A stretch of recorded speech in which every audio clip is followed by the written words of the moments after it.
இப்படி அவதார் மவுண்டன்ல என்ன இருக்கு, அதுவும் நல்ல இடம் தான். ஆனா அங்க என்ன இருக்குன்னா வெறும் மவுண்டைன் இருக்கு, நம்ம போய் சுத்தி பார்த்து சீனரிஸா இயற்கை என்ஜாய் பண்றீங்கன்னா நீங்க அவதார் மவுண்டைன் வந்து நீங்க போங்க. வணக்கம் மக்களே, இன்னைக்கு நான் பார்க்க போற வீடியோஸ் எதை பத்தினா உங்களுக்கு நல்லாவே தெரிஞ்சிருக்கும். அவதார் ஃபயர் அண்ட் ஐஸ் இதை பத்தி தான் பார்க்க போறோம். அதுக்கு முன்னாடி இந்த வீடியோ கிளிப்ஸ் பார்த்துருப்பீங்க. விஜய் சித்து வந்து விளாக் போட்டிருக்காப்புல. இப்போ ரீசெண்டாக போட்ட விளாக் தான் 16வது விளாக்ஸ். நோட் பண்ணிக்கோங்க, இப்போ நான் போட்ட கிளிப்ஸ் வந்து 16வது எபிசோட்ல போட்டிருக்காங்க. ஸோ 16வது இந்த எபிசோடுன்ற போடுறாங்கல்ல, இந்த 16வது எபிசோட்ல அவங்க சொன்னக்கூடிய விஷயத்தை கவனிச்சிங்கன்னா அவதார் ஹில்ஸ். ஸோ அவதாரோட படம் ட்ரெய்லர் ரிலீஸ் ஆயிருக்கு. ப்ரோ எல்லாம் கோஇன்சிடன்ஸ் போனீங்கன்னா ப்ரோ 16வது நாள் 16வது எபிசோடு 19ஆம் தேதி ரிலீஸ்.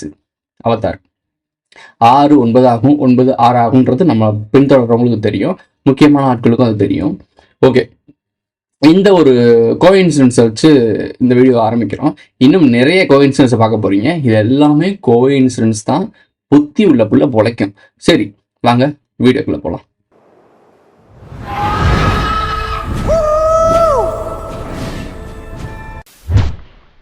சிந்தனை செய் மனமே, சிந்தனை செய் மனமே, செய்தால் தீவினை அகன்றிடுமே.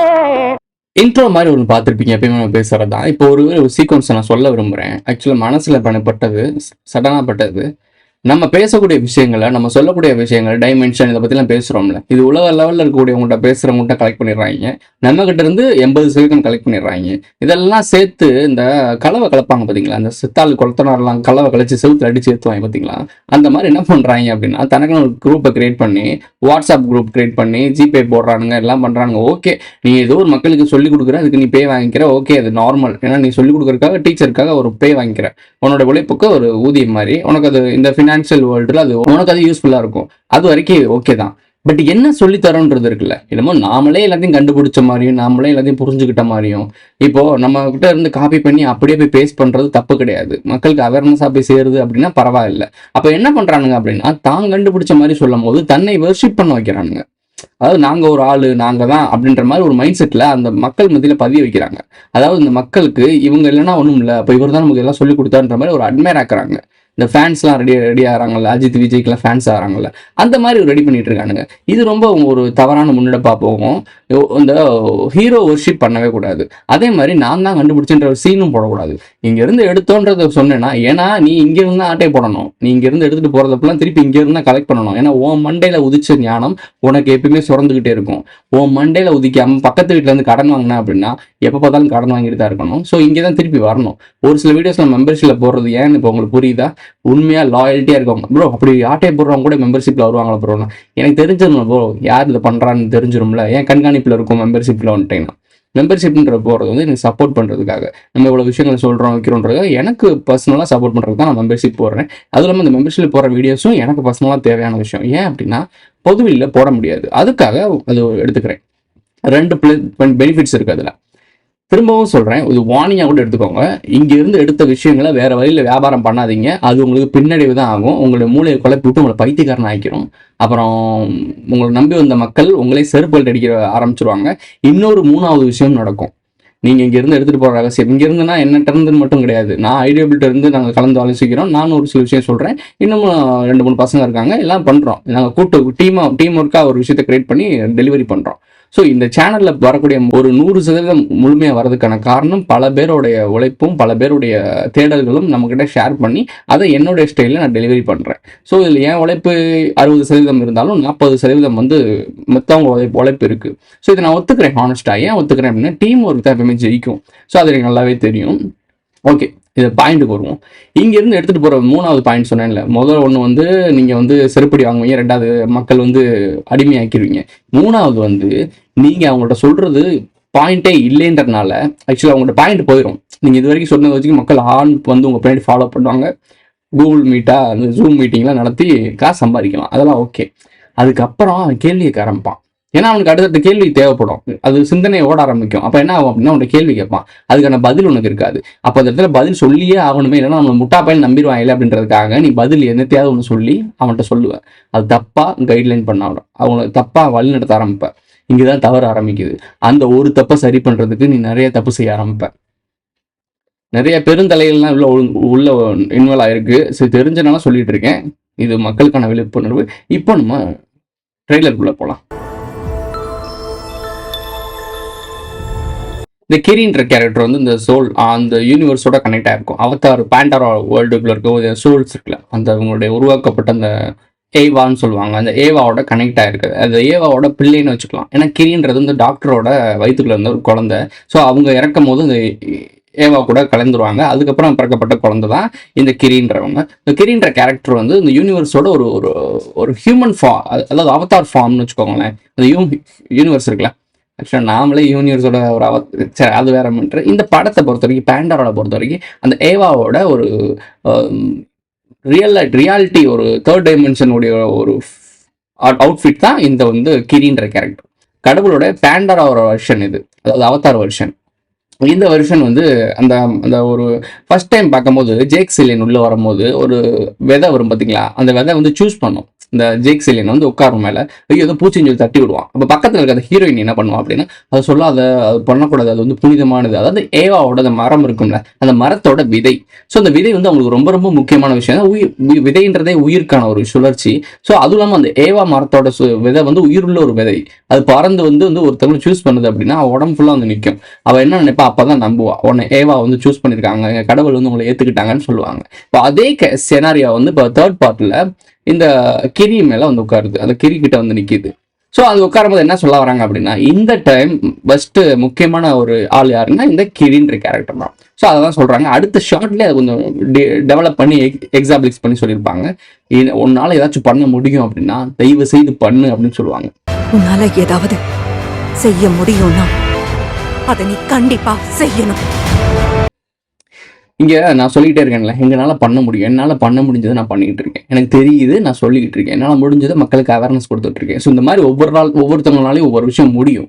அதுக்கு என்ன ஏது இதெல்லாம் யோசிக்காமல் அதை செய்யுங்க. செயல் அதுதான் அகச்சிறந்த ஒரு விஷயம். ஸோ அதை செய்யணும். அதை நம்ம செஞ்சுக்கிட்டு இருக்கோம். அதுதான் அந்த சுச்சுவேஷனில் அது நடந்துட்டு இருக்கு. அங்கே நடக்கிற அந்த வாரில் அந்த வாட்டரோட குயின் இருக்காங்கல்ல, அவங்க வந்து இந்த கிரின்ற கேரக்டருக்கு சொல்கிறாங்க. அப்போ எவ்வளோ பெரிய மேட்டர் போயிருக்கும் பார்த்துங்க. அந்த கிரியை வந்து அந்த ஏவா கூட கனெக்ட் ஆகி அந்த திருப்பி இந்த உலகத்தில் இருக்கக்கூடிய விலங்குகள்லாம் சப்போர்ட்டு கூப்பிடுற மாதிரி தான் இருக்கும். ஆக்சுவலி அதை தான் இருக்கும் கதாம்சமாக. பாட வரும்போது நமக்கு தெரிஞ்சிடும். நம்ம முன்னோர்களோட சக்தி உனக்குள்ளதான் இருக்கு. நம்ம முன்னோர்களுடைய சக்தி உனக்குள்ளதான் இருக்கு அப்படின்னு சொல்லிட்டு நெஞ்சில் வச்சு கை வச்சு சொல்லுவாங்களா. இப்போ என்ன ஒரு மேட்டர் சொல்ல வராங்க, டிஎன்ஏ ஃபார்மிங். நமக்குள்ள நான் என்ன சொல்லியிருக்கேன், முன்னாடி இருந்து என்ன சொல்லிட்டு இருக்கேன், நம்ம குலதெய்வம்லாம் எங்கேயும் கிடையாது. அவங்களுடைய மிச்சங்கள் தான், அவங்களுடைய அடுத்த வடிவம் தான். இந்த உலகத்துக்கு நம்ம கொடுத்துட்டு போயிட்டாங்கல்ல, இங்கே யாருமே அழியறது இல்லை. எல்லாம் ஆர்ட்ரல் ஃபார்மில் வேறு இடத்துக்கு போகிறாங்க. ஆனால் அந்த தேர்ட் டைமென்ஷனில் வாழக்கூடிய ஃபிசிக்கல் ஃபார்ம் இருக்குல்ல, இந்த ஃபிசிக்கல் ஃபார்மும் நம்ம முன்னோர்களாக இறந்துட்டாங்கன்னு நம்ம நினச்சிட்டு இருக்கோம். நம்ம லவ் பண்ணுறவங்க இறந்துட்டாங்கன்னு நினச்சிட்டு இருக்கோம். அதே மாதிரி நமக்கு தாத்தா பாட்டி அப்பா அம்மா அவங்களாம் இறந்து போயிடுறாங்கன்னு நினச்சிட்டு இருக்கோம். இல்லை நாமளே இறந்து போயிருக்கோம்னு நினச்சி பல பேருக்கு வருத்தப்படுறாங்க. இங்கே உடம்புக்கான ஒரு காலக்கேடு. ஒரு பைக் வாங்குறோம் அப்படின்னா அதுக்கு ஒரு 30 வருஷம் தான். 30 வருஷம் கழிச்சு அவ்வளோதான், முடிஞ்சு வச்சு. அது கிராஷ் பண்ணுறதுக்கு தான் போவோம். அந்த அழிச்சிருவானுங்கள அங்கே தான் போவோம். கிராஷ் ஆடா அது எதுக்கோ கொண்டு போவாங்க, அழிச்சிருவாங்க. அதே மாதிரி இந்த உடம்போட அழிவு நடக்குது. ஸோ இதுதான் மேட்ரு. ஆனால் சோலுக்கு முடிவில்லை. அதுதான் இந்த ஏவா கிட்ட போகிற இவங்க கான்செப்ட், நம்ம வந்து முன்னோர்கிட்ட போகிற கான்செப்ட். இதுதான் மேட்ரு. அதை சொல்கிறாங்க உங்ககிட்ட தான் இருக்காங்கன்னு சொல்கிறது வந்து இந்த டிஎன்ஏ அவங்க தானே உருவாக்குனாங்க. அவங்க போன பிறகு அவங்களோட குணாதிசங்கள், அவங்களுடைய ஆட்டிடியூட்ஸ், அவங்களுடைய புருவம், அவங்களுடைய கண் காது மூக்கு. இப்போ நான் ஒரு குழந்தை பார்க்குறேன் அப்படின்னா என்னோட குழந்தை கண்ணு என் கண்ணு மாதிரி இருக்கும். ஏன்னா அப்பாவோட வந்து ஒரு சில ஜீன் போகும்ல, என்னோட ஹேர் ஸ்டைல் இருக்கும். ஸோ இந்த மாதிரி ஒரு சில விஷயங்கள் போகும்ல. உங்கள் அப்பாவோட ஒரு சில சாயல் உங்கள்கிட்ட இருக்கும், இல்லை உங்கள் தாத்தாவோட ஒரு சாயல் உங்கள்கிட்ட இருக்கும். அப்போ அவங்களாம் அழிஞ்சிட்டாங்களா? பிரிச்சுட்டாங்க. அதாவது அவங்களோட டிஎன்ஏ உடச்சி 4 பக்கம் செதற வர்றாங்க, தாத்தா மாதிரி பாட்டி மாதிரி. ஸோ அப்போ அவங்க அழிவு இல்லை, அவங்க உடம்புக்குள்ள நம்ம கூட தான் வாழ்ந்துட்டு இருக்காங்க. இதுதான் ரியாலிட்டி. இதை தான் சொல்ல வராங்க. முன்னோர்களை நம்ம கூட தான் இருக்காங்கன்னு சொல்ல வராங்க. நீ அவங்கள நம்ப ஆரம்பிச்ச அப்படின்னா அவங்களுடைய ஆற்றல் உனக்கு உதவி செய்ய ஆரம்பிக்கும். இந்த பாட்டு பார்த்துருக்கியா, இன்னும் என்ன தோலா எத்தனையோ நாள், அவளுக்குள்ள இருக்க டிஎன்ஏ பழங்காலத்துக்கு பழமையான டிஎன்ஏ தான் திருப்பி ரிட்டர்ன் கொண்டு வருவாங்க. இவ்வளோதான் விஷயம். அடுத்த ஷார்ட்ல இந்த பறக்கக்கூடிய இந்த ஹாட் பலூன் இருக்குல்ல, அந்த மாதிரி அந்த காலத்தில் ஒன்று இருக்குது. அது ஒரு சினிமாட்டிக்காக சூப்பராக கொண்டு வந்திருக்காங்க.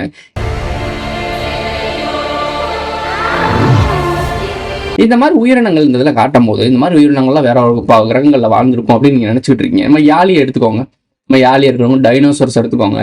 டைனோசர்ஸ்லாம் நம்ம இப்போ பார்க்குறது வந்து இவங்களா உருவாக்கின ஒரு அமைப்பு தான். அதுக்கு முன்னாடி அது வேற அமைப்பில் தான் இருக்கும். இவங்கெல்லாம் இப்படி இருக்குன்னு ஒரு அனுமானத்தில் உருவாக்கியிருக்காங்க.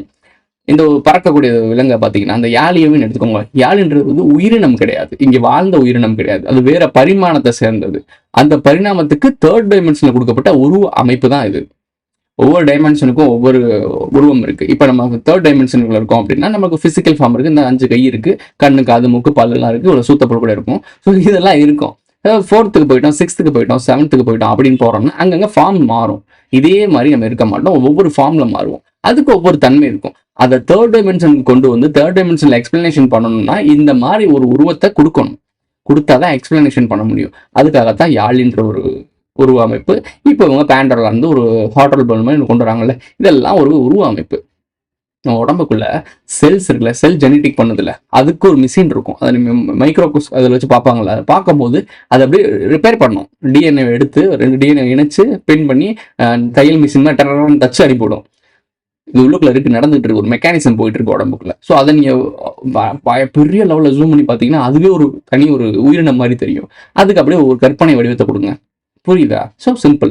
இருக்க உண்மையை கொஞ்சம் மாடிஃபை பண்ணி 3rd டைமென்ஷன்ல இருக்கவங்களுக்கு புரியுற மாதிரி ஒரு அவுட்ஃபிட் கொடுக்குறாங்க, இவ்வளவுதான். ஆனா அதுக்குள்ள உண்மைகள் இருக்கு, அதை புரிஞ்சுக்கணும்.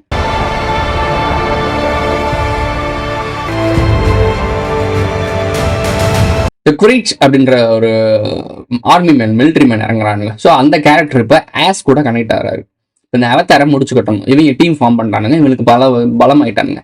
இவங்க இனத்துக்கெல்லாம் எதிரான இனம் அவதார இனம்னு ஒன்று இருக்கு. இந்த அவதார இனத்திலே அகேன்ஸ்ட் ஒரு இனம் ஃபயர் அண்ட் ஆஷன் இருக்காங்க, அதாவது எரிமலை பகுதியில் வாழக்கூடியவங்க. அந்த கேரக்டரோட இவன் போய் மேஜ் ஆகணும்.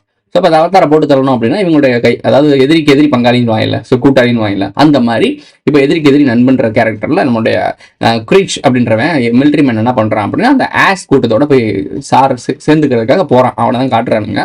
ஸோ சேர்ந்துக்கிறான். அது மூலமா சண்டைக்கு வருது. ஏன்னா இன்னொரு ஷாட்ல அந்த குரீச்ன்றவன் அந்த ஆஷ் இனம் இருக்குல்ல, அவங்க போட்டிருக்க சிம்பாலிசம் மாதிரி கருப்பு சிகப்பு, இதை பத்தி நான் தனியா எக்ஸ்பிளனேஷன் பண்றேன். கருப்பு சிகப்பு திராவிட கூட்டம். ஸோ இது ப்ரோ என்ன ப்ரோ திராவிட கூட்டத்தை அவதார பக்கம் கொண்டு போயிட்டேன், இது சாதாரண விஷயம் கிடையாது. பார்ப்போம். அப்போ போறான், அங்க போய் அவங்க கூட சேர்ந்துக்கிறான். அவங்க அதுதான் காட்டுறாங்க ஒரு ஷாட்ல. அடுத்த ஷாட்ல வெறுப்புன்றது வந்து ஒருத்தவங்களுக்கு ரொம்ப பெரிய ஆபத்தான ஒரு விஷயம். நம்ம சொல்றோம்ல, தெலுங்கு கன்னட மலையாளி, வடநாட்டுக்காரன், ஹிந்திக்காரன் இப்படிலாம் சொல்லி வெறுப்பு ஒரு அரசியல் உருவாக்குறோம்ல, இது ரொம்ப ரொம்ப டேஞ்சர். ஒற்றுமை தான், ஒன்னா சேர்ந்து தான் வாழ முடியும்னு சொல்லிட்டு ஜேக் செலியன் வந்து அவனோட ஒய்ஃபுக்கு சொல்றான். ஏன் அப்படின்னா அந்த ஒருத்தன் இருப்பான், ஒரு சின்ன பையன், மனித உருவத்தில் இருக்க கூடவே இந்த இனத்தோட சேர்ந்து, அதாவது யாரு, இந்த கிரீச்ன்றவனுடைய பையன். ஆக்சுவலா அவனோட உண்மையான பையன் கிடையாது, நான் உண்மையான கிரீச் சேர்த்துட்டான். அவனோட டிஎன்ஏ வச்சு உருவாக்கப்பட்ட அந்த ஃபார்ம் இருக்குல்ல, அவனுடைய நினைவுகள் அதில் இருக்கும். ஸோ அவனோட பையன் அப்படின்றக்காக வெறுப்பாயிடும். ஸோ அப்படி வெறுக்க, அதாவது நம்ம கூட நம்ம மாதிரி ஒரு பையன் தான் அப்படின்னு சொல்லி எக்ஸ்பிளனேஷன் பண்றது தான் இந்த ஷார்ட்டை சொல்றானுங்க, வேற ஒன்றும் கிடையாது. நீ இப்படி வெறுப்போட வாழ்றது ரொம்ப தப்பு. இந்த திராவிட ராணி அப்படின்ற விஷயத்த நான் சொன்னேன்ல, இது எப்போவோ நம்ம சொன்னோம், ரொம்ப நாள் முன்னாடி ஒரு போஸ்ட் போட்டிருந்தோம், அதை ஃபேஸ்புக்கில் போட்டிருக்கோம். இந்த திராவிட ராணியை நான் சொல்கிறேன் அப்படின்றது உங்களுக்கு இப்போ போக புரிய ஆரம்பிக்கும். இந்த திராவிட ராணின்றது இதுதான் முதல் திராவிட ராணி. ப்ரோ திராவிட ராணி இவங்க தான் முதலோட திராவிட இயக்கத்தோட தலைவியா அப்படின்னு கேட்டால், திராவிடம்ன்ற வார்த்தையே சமஸ்கிருத வார்த்தை. அதாவது செப்பி புல்வெளியிலேருந்து வந்தாங்க இல்லை, அதாவது ஆரியர்களுடையது. ஸோ இப்போ நான் உங்களுக்கு ஒரு கனெக்ட் பண்ணேன். ஆக்சுவலாக அது நான் மெம்பர்ஷிப்பில் தான் போட்டிருக்கணும். ஏன் போடலாம் அப்படின்னா, இது எல்லாருக்கும் தெரிஞ்சு தான் ஆகணும். இது தெரிஞ்சுக்கணும், ரொம்ப முக்கியமான விஷயம் தெரிஞ்சுக்கணும். இந்த திராவிட கூட்டமே அவ்வளோ முக்கியமான விஷயம். ஏன் இலங்கையில மக்களை கொண்டு குவிக்கும் போது, இனப்படுகொலை பண்ணும்போது இங்கே திராவிடம் ஆட்சி பண்ணுச்சு? ஏன் இப்போ 2029 பொருளாதார வீழ்ச்சி நடந்து இங்கே ஒரு பெரிய லெவல்ல ரெபல் நடக்க போறதுக்கு முக்கியமான காரணமா இருக்க போறது திராவிடம் தான். ஸோ இதெல்லாம் எதுக்காக அப்படின்றது இப்போ நான் சொல்லக்கூடிய இந்த திராவிட எக்ஸ்பிளனேஷன் தான் ரொம்ப முக்கியம். ஸோ கவனமா கவனிங்க. இந்த திராவிட ராணின்றது வந்து கேரக்டர் நீங்க பார்த்துருப்பீங்க, அதை படிச்சு பாருங்க. அதோட பிளாக் நான் போடுறேன், படிச்சு பாருங்க.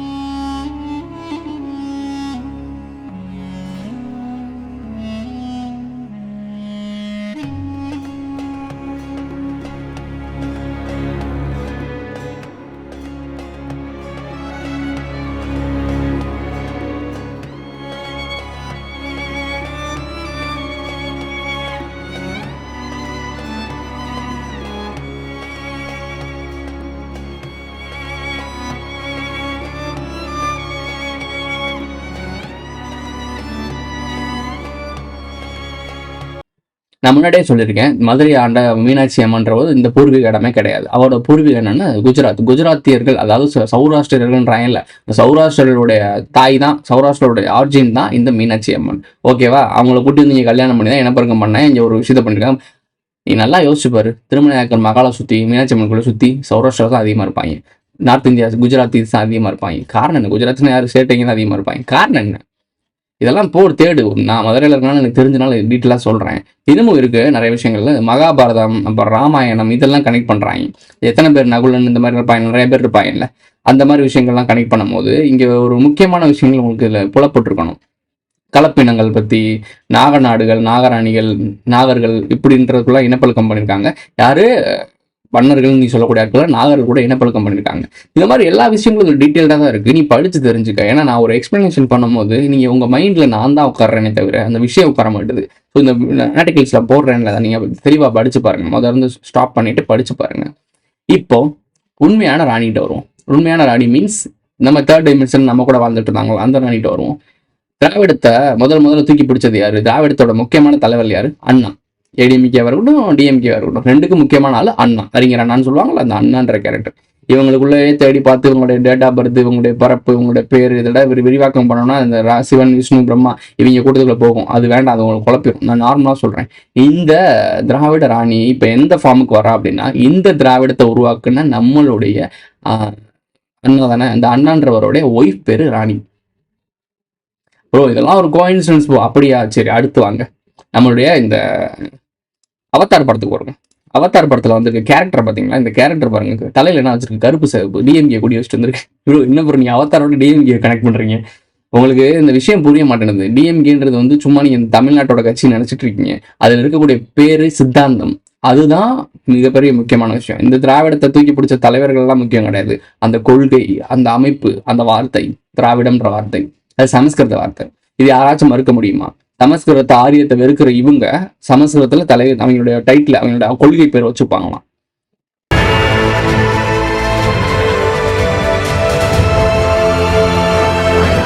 இந்த பொண்ணோட அந்த ராணி கேரக்டர் உள்ள வருது பாத்தீங்களா? அந்த ராணி கேரக்டர் தலையில பாருங்க கருப்பு சிவப்பு. இதை நீங்க எத்தனை தடவை பார்த்துருப்பீங்க?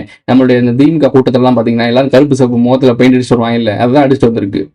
அப்போ திமுக ஓட்டு வைக்கிறாங்களா அப்படி போயிடக்கூடாது. கூமுட்ட குதிரை தான் அப்படி யோசிக்கும். அது கிடையாது. இந்த கொள்கையோட சித்தாந்தம், அந்த திராவிடம்ன்ற வார்த்தை தான் மெயின். இதெல்லாம் மெசேஜ். இந்த மெசேஜோட நீங்க கனெக்ட் பண்ணி பார்க்கும்போது இந்த ஆதி வரலாறு ராணி வரைக்கும் போனீங்கன்னா திராவிட ராணி வரைக்கும் கனெக்ட் ஆகும். இதோட கனெக்ட் பண்ணிங்கன்னா தான் அந்த ஆதி ராணிகிட்ட போகும். இப்போ ஆஸ் அண்ட் ஃபயர் தானே, இவங்களுடைய நெருப்பு தானே இந்த ராணி. ரெண்டு நெருப்போட ஒரு ராணி தானே. நெருப்புல இருந்து உருவானவ தானே திரௌபதி. நெருப்புல இருந்து உருவானவ தானே நம்மளுடைய ஃபீனிக்ஸ் பறவைன்னு சொல்லுவாங்க. இந்த ஃபீனிக்ஸ் பறவை யாரு? நம்மளுடைய மீனாட்சி வச்சிருக்க கிளின்னு வாங்கி. இப்போ மீனாட்சியும் நெருப்புலேருந்து உருவானவ தான். ஸோ உங்களுக்கு புரிஞ்சிருக்கும்னு நினைக்கிறேன். இன்னொரு அடிஷனல் துணுக்கு தரேன். இது பாரு, டிசிபி பாண்டியனோட ஊர் இருக்குல்ல, பிறந்த ஊரை பாருங்களேன். துர்கான்றது முடியுது, தியாக துர்காவான் அவன் பிறந்த ஊர். அதாவது டிசிபி பாண்டியன் எல்லா துர்காவையும் டிகோட் பண்ணவன். அவன் இருந்த ஊரே தியாக துர்காவான். துர்கா தியாகம் பண்ண ஊரான். இந்த ஒரு பாயிண்ட்டை நீ பிடிச்சாலே டிசிபி பாண்டி காலி. இதை பிடிக்க மாட்டீங்க, நான் என்ன பண்றது? சொந்த ஊரே தியாக துர்கான்னு இருக்கு, அதை பத்தி வாய் திறக்காம ஊர்ல இருக்கிறதான் போய் மைசூர்ல போய் பொடுங்குறாரு அவரு. இப்போ தேடுனா புரியும். ஸோ இந்த ராணின்ற கேரக்டர் எக்ஸ்டாப்ளிஷ் வெளியாகுதா? இந்த ராணிக்கும் மூத்தோல்ன்ற கேரக்டர். இந்த மூத்தோல்ன்ற கேரக்டர் யாரு? இந்த ஜேக் செல்லின்ற கேரக்டர், அவதார் கேரக்டர்கள், அவங்களுடைய ஒய்ஃப். ஏன்னா அவங்க அம்மா இறந்து போயிட்டாங்க. அவங்க அம்மா இறந்து போன பிறகு யார் தலைமை எடுக்கிறாங்கன்னா ஜேக் செல்லியனோட ஒய்ஃப். அப்போ இவ தான் மூத்தோல். இந்த மூத்தோல்ன்ற வரிசையிலே 7-8 பேர் இருக்காங்க. ஸோ மூத்தோல், இளையோல், பழையோல் அப்படின்ற மாதிரி வருவாங்க. பழையோல்னா எல்லாருக்கும் மூத்தவங்க. ஸோ அந்த மாதிரி ஏஜ் டிஃபரன்ஸ்ல இந்த பேர் இருக்கும் ஆதியில. ஸோ அந்த மாதிரி கேரக்டர்ல லாஸ்டா இருக்குது இப்போ யாருன்னா ஜேக் செல்லியனோட ஒய்ஃப். ஒய்ஃபுக்கு பக்கம் அவங்க பொண்ணுங்க இருக்கு. ஸோ இப்படிதான் போயிட்டு இருக்கும். பெண்கள் தான் அங்க தலைவராக இருப்பாங்க, ஆண்கள் கூட சப்போர்ட்ல இருப்பாங்க. அதாவது XXYX. ஸோ இது ஒரு மெசேஜ் பிடிச்சிக்கோ. ஸோ இப்போ யாருக்கு 2 ராணிக்கு சண்டை நடக்குது? திராவிட ராணிக்கும் ஒரு சண்டை நடக்குது, நம்மளுடைய அவதாரில் இருக்கக்கூடிய இந்த ஜேக் செல்லியன் மக்களுக்காக நிற்கக்கூடிய ஒரு ராணிக்கும் சண்டை போடுது. மூத்தோலும் ராணியும் நேருக்கு நேர் மோதிக்கிற சண்டை தான் காட்டுறாங்க. ஆஸ் அண்ட் ஃபயர்ன்றது சொன்னேன்ல.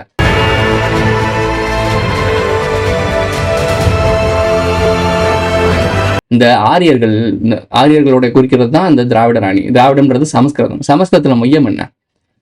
ஹோமகுண்டம் நடக்கிறது. நெருப்பு இல்லாம அவங்களுடைய யாகமே கிடையாது. ஸோ நெருப்பு இல்லாம உங்களுக்கு புரியுதா? இந்த திராவிட ராணி, இந்த ராணிக்கு வந்து நெருப்பு தான் சிம்பிள். அவ கையில நெருப்பை கையாளுவா.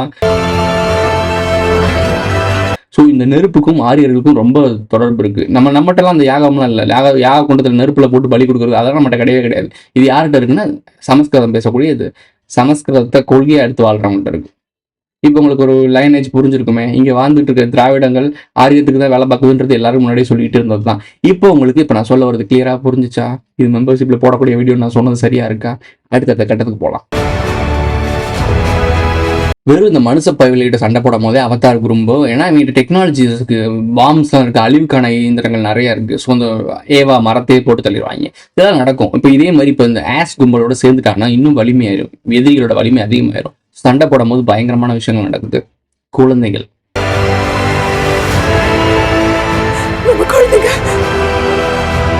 நம்ம குழந்தைங்கன்னு சொல்லி ஜாக்சலினோட ஒய்ஃப் கதறாங்க. ஏன்னா குழந்தை ஃபேமிலி அவதாரை பொறுத்த வரைக்கும் ஃபேமிலி பாண்டிங் தாங்க. அது ஒரு ஃபேமிலி படங்க. ஆக்சுவலாக ஃபேமிலியோட சென்டிமெண்ட் படம். நம்மளுடைய கல்ச்சர் என்ன, தமிழோட கல்ச்சர் என்ன, ஃபேமிலி.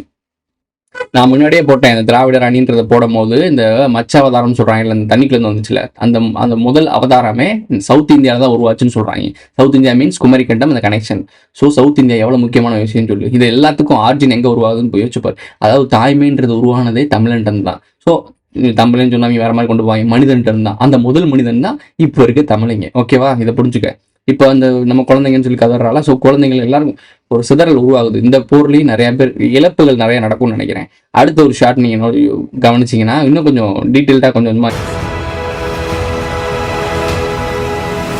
ஜேக் சில்லியனை அரெஸ்ட் பண்றானுங்க. எனக்கு தெரிஞ்சு அவன் வந்து சரணடைஞ்சிருப்பான்னு நினைக்கிறேன். போன டைமே சொல்லுவான் நான் சரணடைஞ்சிருன்றதை சொல்லுவான், பட் ஆயிருக்க மாட்டான். பட் இந்த டைமில் இழப்புகள் அதிகமானவனே அவன் கண்டிப்பாக சரணடைஞ்சிருப்பான். அவனை அரெஸ்ட் பண்ணி கூட்டி போறானுங்க. எல்லாரும் ஃபோட்டோ, நம்ம ஊரில் இப்போ வந்து அரெஸ்ட் பண்ணா ஃபோட்டோ எடுத்து இந்த பைத்தியக்காரங்க ப்ரெஸ் மீட் அது மாதிரி இங்கேயும் நடத்துறாங்க. எங்கே போனாலும் இவங்க ஒரே பேட்டர்ல தான் நடத்துறாங்க. பேண்டரா கூட இப்படி தான் நடத்துறாங்க. ஓகே, இந்த பேண்டரான்ற வார்த்தை சொன்னோடனே நாங்கள் திருப்பி ஒரு விஷயத்த சொல்லணும். இந்த பேண்டரான்றது வந்து வேற ஏதோ ஒரு கிரகங்கள்ல, வேற ஏதோ ஒரு நாட்டில், வேற ஒரு ஆல்டர்னேட் யூனிவர்ஸ்ல நடக்குது அப்படிலாம் யோசிக்க கூடாது. இந்த பூமியோட பேரு ஆதி காலத்துல தான் பேண்டரான்னு சொல்லி ஒரு மேப் போட்டு பாருங்க, ஆதி பூமியோட மேப் வரும். அட்லீஸ்ட் அது அந்த குமரி இனத்தோட மேப் வரும். ஓகேவா? இப்போ என்ன மேட்டர் அப்படின்னா, நீங்க ஓல்டஸ்ட் பிக் ட்ரீன்னு சொல்லி யூடியூப்ல இன்டர்நெட்ல தேடி பாருங்களேன். பெரிய பெரிய மரங்கள் இந்த பூமியில வாழ்ந்துச்சு. டைனோசர்கள் வாழ்ந்துட்டு இருந்த டைமிங்லாம் பிரம்மாண்டமான மரங்கள்லாம் இருந்துச்சு. ஆக்சிஜன் லெவல் இங்கெல்லாம் பயங்கரமா இருந்துச்சு. அதனாலதான் இங்க வாழ்ந்த உயிரினங்கள்லாம் பெரிய பெரிய லெவல்ல இருந்துச்சு. கருப்பாம்பூச்சிலாம் அவங்க மண்டை தண்டிக்கு இருக்கும், அதோட மண்டையே. ஸோ அப்போ எவ்வளவு பெருசா புழு, மண்புழு இதெல்லாம் எவ்வளவு பெருசா இருக்குன்னு யோசிச்சு பாருங்க. இந்த கிங்காங்கோட வேர்ல்டு இருக்குல்ல, கிங்காங்கோட படத்தை ஃபர்ஸ்ட் பாட்டு பாத்தீங்கன்னா கருப்பாம்பூச்சி, தேல் இதெல்லாம் ரொம்ப ரொம்ப பெருசா இருக்கும். காரணம் என்னன்னா அங்க இயற்கை ஆக்சிஜன் லெவல் அதிகமா இருக்கும், அது வாழ்வியல் சூழல் அதிகமாக இருக்கும். ஸோ அந்த டைமிங்கில் அதுக்கப்புறம் தான் அது அழிக்கப்பட்டுச்சு. இவங்க அழிச்சது தான் இந்த நாகரிக கோமாளிகள்ன்ற இந்த நாகர்கள். இதே கேரக்டர் தான் அவதார் படத்துலேயும் வரும். அங்கே செழிப்பாக வாழ்ந்துட்டு இருப்பானுங்க, அதை எல்லாத்தையும் அழிச்சு கொண்டு வச்சுருப்பானுங்க. நீ யோசிச்சு பாரு, நான் முன்னாடியே சொல்லிட்டேன், அந்த குகை ரஷ்யா பண்ண ஒரு குகையில் ஒளிஞ்சிருச்சுல, அந்த குகையே பார்க்கறதுக்கு ஒரு மரம் மாதிரி தான் இருக்குது. அந்த மரம் பல லட்சம் ஆண்டுகளுக்கு முன்னாடி அந்த பெரிய மரம் விழுந்துச்சு அப்படின்னா, விழுக வச்சுச்சு அப்படின்னா, வெட்டப்பட்ட மரம், அந்த வெட்டப்பட்ட மரம் ஸ்டோனா மாறிடும், கல்லா மாறிடும். பல லட்சம் ஆண்டுகளுக்கு அப்புறம் அது கல்லா மாறிடும். அதுக்கப்புறம் நீ எவ்வளோ டெஸ்ட் பண்ணி பார்த்தாலும் அந்த மரம் நீ ப்ரூவ் பண்ண முடியாது. ஆனால் அதுக்கு விஷயம் தெரிஞ்சவனுக்கு அது தெரியும், அது மரம் தான் தெரியும். நிறைய சயின்டிஸ்ட்டுக்கு அது தெரியும். இங்கே உலகத்தில் இருக்கக்கூடிய பிரம்மாண்டமான ஒரு சில மலைகள், ஒரு சில மவுண்டன்ஸ் இருக்கக்கூடிய இடம்லாம் மரங்கள், வான உயரத்தில் இருந்த மரங்கள் தான். இது அடிஷனல் துணுக்குகள்னு வச்சுக்கோங்களேன். நாம வேற வழியை கண்டுபிடிப்போம். நம்ம வேற வழியை கண்டுபிடிச்சு தான் ஆகணும். ஒரு வழியே இல்லைன்னா இங்கே வந்து சுச்சுவேஷன் ரொம்ப மோசமாக போயிடும். இப்போ லாஸ்ட் ஒரு டைலாக் வரும். அந்த டைலாக்காக தான் ஒட்டுமொத்த டீசர் ட்ரெய்லருமே நான் பேசுகிறேன். இப்போ இந்த விஷயங்களை கவனிச்சிருப்பீங்க, அவர் சொன்ன வார்த்தையை கவனிங்க. அவ்வளோ ஏற்கனவே இந்த பேண்டரால வந்து இவங்க மனிதர்கள் உள்ள வந்து பல அழிவுகளை கொடுத்து இவங்களை ஒடுக்கப்பட்டு வேற இடத்துல அகதிகள் ஆக்கிட்டாங்க. உங்களுக்கு தெரியும், இது பார்த்தீங்கன்னா தமிழர்களோட கதை மாதிரி தான் இருக்கும் பார்க்கறதுக்கு. இது அப்படியே ஆல்டர்னேட்டாக போட்டால் நாகர்களுக்கும் இதே கதை தான். நாகர்கள் இந்த பூமியை அழிச்சாங்க, மரங்களை அழிச்சாங்க, இந்த எக்கோசிஸ்டத்தை அழிச்சாங்க. அதுக்காக அவங்க அடிச்சு வரட்டப்பட்டாங்க. இப்போ அதே மனிதர்கள் பண்ணிட்டு இருக்கானுங்க. மனிதர்கள் எக்கோ ஃப்ரெண்ட்லியா இருக்கக்கூடிய விஷயங்கள்லாம் அழிச்சு, மலைகள்லாம் அழிச்சு, இப்போ நாகர்கள் உள்ள வந்து அடிச்சு வரட்டினா எப்படி இருக்கும்? ஸோ வரலாறு ரிப்பீட்டு. ஸோ இது மாதிரி தான் நடக்குது. இப்போ அதான் சொல்ல வரானுங்க, இந்த நாகர்கள் நிம்மதியாக வாழ்ந்துட்டு இருந்தா அந்த நாவிஸ், அவங்க பேரே நாவிஸ் தான் வச்சிருப்பாங்க. ஸோ இந்த நாவிஸ் வாழ்ந்துட்டு இருக்கும்போது மனிதர்கள் உள்ள வந்து அவங்கள அடிச்சு வரட்டுற மாதிரி இருக்கும். ஆனால் இதில் மனிதர்களை கெட்டவனா காட்டியிருப்பாங்க. மனிதர்கள் உள்ள வந்து மைனிங் தோன்றதுக்காகத்தான் இவங்களை அடிச்சு வரட்டினாங்கன்னு சொல்லுவாங்க. ஆனால் விஷயம் அப்படியே ஆல்டர்னேட்டாக போட்டுப்பாரு. நாகர்கள் இங்கே இருக்கக்கூடிய இயற்கையை அழித்து நாகரிகத்தை உருவாக்கணும்னு நினச்சனால தான் அவங்கள மனிதர்களாகிய நாம் அடித்து வரட்டணும், நம்மளோட முன்னோர்கள் அடித்து வரட்டினாங்க. இதுதான் கதை. இது அப்படியே உல்ட்டாவை போட்டு நமக்கு மனிதர்கள் கெட்டவன் மாதிரியும் நாகர்கள். நீங்கள் யோசிச்சு பாருங்கள், இந்த படங்கள் எடுக்கிறது ஃபுல்லாக மனிதர்கள், ஆனால் மனிதர்கள் எல்லா படங்களையும் கெட்டவனா காட்டுறாங்க. உங்களுக்கு அதுலேயே புரியலையா? Simple matter. ஓகே, இந்த ராணியும் நான் திராவிட ராணியும் மோதிக்கிறத பார்த்துருப்பீங்கல்ல, இந்த ஷார்ட்டை பாருங்க, சரியான ஷாட்டு.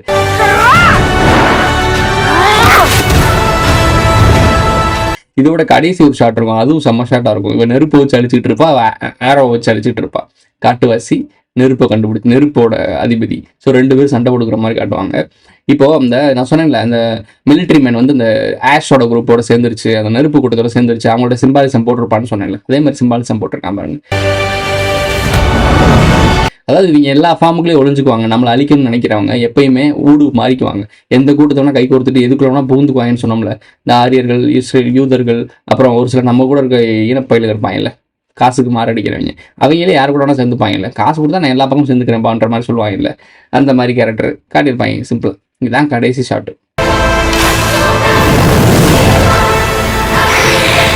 ராணியும் அந்த திராவிட ராணியும் சண்டை போடுது, அந்த ஆரோ அண்ட் நெருப்பு சண்டை போடுது. இப்போ வரக்கூடிய டைலாக்ஸ்க்காகத்தான் ஒட்டுமொத்த ட்ரெய்லரே நான் பேசினேன்னு சொன்னேன். இந்த டைலாக்கோட மீனிங் என்ன அப்படின்னா, அந்த கிரின்ற கேரக்டர் நான் என்ன சொன்னேன், யூனிவர்ஸோட, அதாவது இந்த பேண்டோரான்ற ஒரு யூனிவர்ஸ், ஒரு ஏவான்ற ஒரு தெய்வம் இருக்காங்க, அதாவது முன்னோர்கள்னு வச்சுக்கோங்க, மூத்தோல்னு வச்சுக்கோங்க. மூத்தோலோட இந்த சோல்ஃபுல்லான ஆற்றல், இந்த பூமி தாயின்னு சொல்கிறாங்களே, இந்த பூமி தாயோட இயற்கையோட ஒன்றிணைஞ்ச ஒரு ஹியூமன் ஃபார்ம் தான் அந்த அவதார் கேரக்டர். இந்த அவதார் கேரக்டரை பிடிச்சிக்கிட்டு அந்த ராணி என்ன சொல்லுது, உன்னோட தெய்வத்துக்கு இங்கே எந்த பவரும் கிடையாது அப்படின்னு சொல்கிறான். அவரோட இடத்துல இருக்கனால எந்த பவரும் கிடையாது. ஏன்னா அதுக்கான பவர்கள் எல்லாத்தையும் அழிச்சிட்டாங்க. இந்த ஏவான்றது என்ன, அந்த மரத்தில் என்ன, அந்த அவங்களுடைய குலதெய்வ வழிபாடு. புரிஞ்சிருக்கணும்னு நினைக்கிறீங்க. அவங்க அழிச்சது என்ன, அந்த குலதெய்வ வழிபாடு. குலதெய்வ வழிபாடுனா என்ன, அவங்க முன்னோர்கள்லாம் இறந்த பிறகு அந்த ஏவாவோட மரத்தோட தான் ஐக்கியமாவாங்க. அந்த இயற்கையோட தண்ணியோட அந்த காட்டோட எல்லாத்தோடையும் ஐக்கியமாகி அவங்க உரமாக மாறிடுவாங்க அந்த பூமிக்கு. அப்போ அவங்களுடைய சோல் இந்த ஒட்டுமொத்த பூமியும் காப்பாற்றும். அதாவது ஏவான்றவ ஒருத்தி கிடையாது, பல முன்னோர்கள் சேர்ந்து சேர்றது அந்த ஆற்றல் பேர் தான் ஏவா. நம்ம கருப்புன்னு சொல்கிறோம்ல, அதுதான் அங்கே ஏவான்னு லைட்டில் காட்டியிருப்பாங்க. சிம்பிள். அதுக்கு இங்கே சக்தி இல்லைன்னு சொல்லுவாங்க. ஏன்னா எல்லாத்தையும் எரிச்சு நாசம் பண்ணிட்டா, நம்ம முன்னோர்களுக்கு பலி எதுவுமே போகாமல், முன்னோர்களை வழிபடாமல், முன்னோர்களுடைய வழிபாட்டெல்லாம் மாற்றி இதெல்லாம் பண்ணி இப்போ நமக்கு முன்னோர்கள் பலம் இல்லாமல் பண்ணாங்க இல்லை. ஸோ பலம் இல்லாமல் பண்ணாதான் அங்கே வேற மாதிரி சொல்கிறானுங்க. அவங்களுடைய ஏவான்ற அவங்களுடைய குலதெய்வத்தை அழிச்சு உங்களோட தெய்வத்துக்கு எந்த பவர் இல்லைன்னு சொல்லிட்டு இந்த கிரின்றவ அவளே ஆக்சுவலாக அந்த ஏவாவோட ஒரு ஒரு ஹியூமன் ஃபார்ம் தான். ஸோ அவள்கிட்டே சொல்கிறான் இந்த ராணி. அப்போ அவளுக்கு எவ்வளோ பொட்டன் இங்கே இன்னும் நல்லா தெரிஞ்சுக்கணும். இந்த ஒட்டுமொத்த ரீபர்த் ஆகிறவங்களுக்கு யாருக்குமே இந்த மெமரிஸ் ரிட்டர்ன் கிடைக்காது. இந்த மெமரிஸ்ன்றது 3rd டைமென்ஷனுக்கு மட்டும்தான். அதாவது 3rd டைமென்ஷனில் இருக்கக்கூடிய மெமரிஸ் ரொம்ப முக்கியம். ஸோ அதனால் 3rd டைமென்ஷன் மட்டும் தான் சுற்றிக்கிட்டே இருக்கும். ஆனால் 4th 5th போகும்போது அது ஒவ்வொன்றும் அழிஞ்சிரும். இப்போ 3rdலேருந்து 4th போயிட்டிங்கன்னா 3rd டைமென்ஷனில் இருக்கக்கூடிய மெமரிஸ் அழிஞ்சிரும். ஆனால் அவங்களுடைய பதவி உயர்வு அதிகப்பட்டுரும். அங்கே 4thலேருந்து 5th போகிற வரைக்கும் அந்த நாலேஜ் அங்கே இருக்கும். அங்கே அழிஞ்சிட்டு திருப்பி 5thலேருந்து 6th போகும். ஆனால் அதுக்கான வேலையை நீங்கள் பார்த்துக்கிட்டே இருக்கணும். நீங்கள் எதிரி சைடு சேர்ந்துட்டீங்கன்னா திருப்பி எதிரி சைடே சேர்ந்து வருவீங்க. முன்னோர்கள் சைடு சேர்ந்துட்டீங்கன்னா முன்னோர்கள் சேர்ந்து முக்தி அடைஞ்சு போயிட்டே இருப்பீங்க. அதாவது எதிர்த்து சண்டை போடணும். சண்டை போட்டு நீங்கள் என்னென்ன பண்ணணும், இப்போ 3rdல சண்டை போடுறோமா 4th போயிடுவோம். 4thல அதே மாதிரி சண்டை போடுவோம். ஆனால் 3rdல நம்ம சண்டை போடுன்றது நமக்கு தெரியாது. அந்த மெமரிஸை பொட்டன்ஷியல் வச்சுக்க தெரிஞ்ச வித்த தெரிஞ்சவனுக்கு தான் புரியும். ஸோ அடுத்து 4th 5th அப்படின்னு போய் இப்படியே 14க்கு போவோம். 14க்கு போனோம்னு நிரந்தரம் அமைதி. அதாவது ஏவாட்ட போய் சேர்ந்துருவோம், நம்மளுடைய இறைவன்ட்ட போய் சேர்ந்துருவோம், நம்மகிட்ட எங்கேருந்து வந்தோமோ அங்கே போய் சேர்ந்துருவோம். இதுதான் கான்செப்ட். இப்போ அவன் என்ன சொல்கிறா, உன் தெய்வத்துக்கு இங்கே ஒரு சக்தியும் இல்லை. இந்த இடத்துல நீங்கள் உங்கள் கடவுளுக்கு எந்த பவரும் இல்லைன்னு சொல்கிறாளா. லாஸ்ட் அந்த பிஜிஎம் பார்த்தீங்களா, ஃபர்ஸ்ட் பார்ட்டில் அந்த ஏவாட மரம் விழுகும்போது ஒரு பிஜிஎம் போடுவாங்க, எல்லாரும் அழுவாங்க. அந்த அழுகை பார்க்கும்போது எனக்கு ஏதோ உள்ளுணர்வு, நான்லாம் அழுது என் தேட்டரில் அந்த படத்தை. இப்போ கூட அந்த சீனை பார்த்தாலும் எனக்கு அழுகு வரும். ஏன் அப்படின்னு தெரியல, எனக்கு அழுகு வரும் உண்மையிலேயே. அந்த மியூசிக்கை போடுறாங்க. எனக்கு ஒன்றும் அந்த மியூசிக் கேட்கும்போது ஓயாமல் கேட்டுட்டே இருந்தேன். அந்த மியூசிக் வந்து ரொம்ப வீழ்ச்சி அடைஞ்ச ஒரு மியூசிக், சோல்ஃபுல்லான ஒரு மியூசிக். உன் தெய்வத்துக்கு இங்கே ஒரு சக்தியும் இல்லை. ஸோ கேட்டிருப்பீங்க. ஓரளவில் நான் எல்லாத்தையும் கிளியராக எக்ஸ்ப்ளனேஷன் பண்ணிட்டேன்னு நினைக்கிறேன். நான் என்ன சொல்லணும்னு நினச்சோன்னு எல்லாத்தையும் சொல்லிட்டேன். ஒரு சில விஷயங்களை தவிர்த்திருப்பேன், அது நல்லது தான். இதோட இந்த வீடியோ முடிஞ்சிருச்சு. இந்த வீடியோ பிடிச்சிருந்துச்சுன்னா லைக் பண்ணுங்க, கமெண்ட் பண்ணுங்க, சப்ஸ்கிரைப் பண்ணுங்க, மறக்காம பெல் ஐகான் முடிஞ்ச ஃப்ரெண்ட்ஸ்லாம் ஷேர் பண்ணுங்க. நிறைய பேசலாம், பட் இன்னைக்கு நான் இந்த வீடியோவோட நிறுத்திக்கிறேன். நாளைக்கு பேச வேண்டியது நிறையா இருக்குது. நமக்கு தான் பேசுறதுக்கு 1000 அவசியம் இருக்குது. எக்ஸாம்பிள் ஒரு சின்ன துணுக்கு சொல்லவா, டிவிக்கு வந்து காங்கிரஸோட கூட்டணி வச்சாலும் வைக்கிறதுக்கு வாய்ப்பு இருக்கு. பாப்போம் அடுத்த வருஷம். கடவுள் இல்லை, கடவுள் இல்லை, கடவுள் இல்லவே இல்லை. கடவுளை கற்றுத்தவள் முக்தார். கடவுளை பரப்புனவன் அயோக்கியன், கடவுளை கும்பிடுறவன் காட்டுகிறாரு.